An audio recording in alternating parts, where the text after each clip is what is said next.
يلا بينا نعمل سلطة حمص رهيبة بالشكل. شايفين شكل الطبق بيجنن، ينفع بقى في رمضان وينفع يتاكل كده بعد الظهر وبالليل وانتي زهقانة. حاجة خطيرة. لو اول مرة تشوفوني انا اسمي هدير، ما تنسوش اللايك والشير.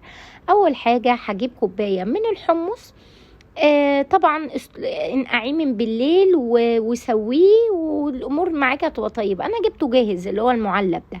حطيت عليه معلقه كبيره من عصير الليمون وفصين من الثوم وعلبه زبادي او روب صغيره او يوجرت للناس اللي متعرفش يعني ايه زبادي. وحطيت حوالي 4 معالق كبار من الطحينه. طبعا الطحينه هنا كتري قللي براحتك، بس انا بحب الطحينه تكون كتيره. وشوية من الزيت الزيتون، ونفس العلبة اللي استخدمتها وحطيت بيها الزبادي مليتها شوية مية صغننين وكبيت. ما تزوديش عشان ما يبقاش معاكي شبه الشوربة. يعني انتي ايه، انا حطيت على قد الحبة اللي انا قلتلكوا عليها، وحطيت شوية ملح وضربتهم. وانا عايزة القوام بتاعه لما امسك ظهر المعلقة واعمل فيه العلامة دي تبقى كده القوام المظبوط. هنا بقى معانا طماطم، زيتون، خيار، شرايح من البصل وبس كده، وكوباية كمان من الحمص.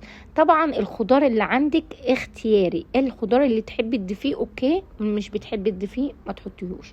طبعا بقى تبلي بملح، فلفل اسود، كمان هنحط تاني عصرة من الليمون، معلقة كبيرة من السماق، والسماق هنا اساسي. وهنحط زيت الزيتون وقلبي بقى كل المكونات دي كلها مع بعض. حاجة كده رهيبة فعلا، وصفة تحفة هتعجبكم وان شاء الله دي هتعتمدوها. انا لما بزهق بقوم اعملها وباكلها بالليل يعني عادي جدا. بتضربي بصل بالليل؟ ايوه بضرب بصل وثوم بالليل عادي جدا، ما فيش اي مشاكل. جبنا بقى الطبق بتاعنا اللي هنقدم فيه الحمص الرهيب ده، وحطيت نص الحمص، وكمان بقى جبت السلطة وبدأت احطها كده في الطروف بتاعة الحمص بالشكل التحفة ده. شايفين الطبق بتاعنا بعد ما خلص، وكمان رشيت سماق وحطيت شوية زيت زيتون، وجبت بقى الخبز بتاعنا قصيته مثلثات وقليته في الزيت. حاجة كده رهيبة.